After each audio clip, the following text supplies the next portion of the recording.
Sarah was a child. She adored her porcelain doll, Lila. Lila was more than a toy. She was Sarah's confidant, a silent witness to childhood dreams and fears. One day, Lila vanished. The loss was acute, a small hole ripped in the fabric of Sarah's memory.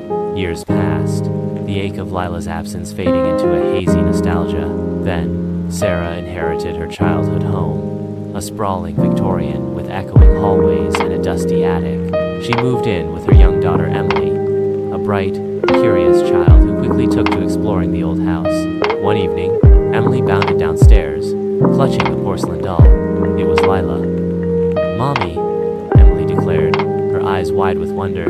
"She says she's been waiting for me." A chill snaked down Sarah's spine. A prickle of unease she tried to dismiss as simple imagination, but the feeling persisted. Over the next few days, Emily's behavior grew increasingly erratic.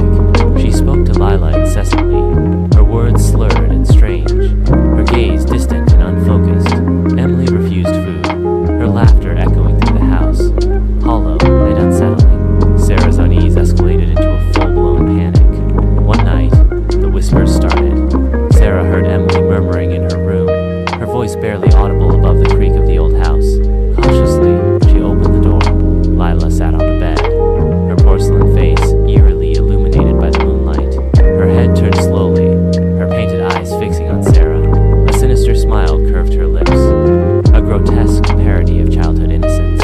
Emily whispered, her voice barely a breath. "She says it's your turn next." Terra ceased at Zara.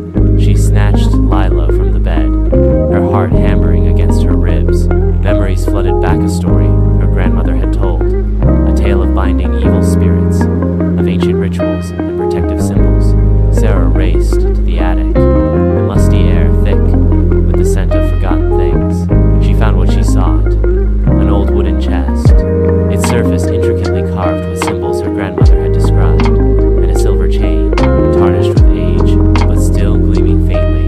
With trembling hands, she wrapped Lila in the chain, sealing the doll inside the chest. The next morning, Emily awoke as if from a deep sleep, her memory of the past few days completely gone.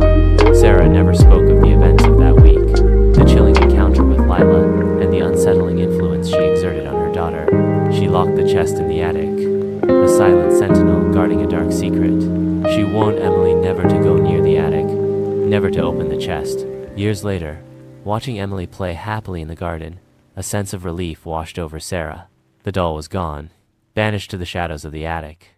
But some secrets, Sarah knew, were best left buried, their darkness contained within the silent walls of the old house, forever locked away in the undiscovered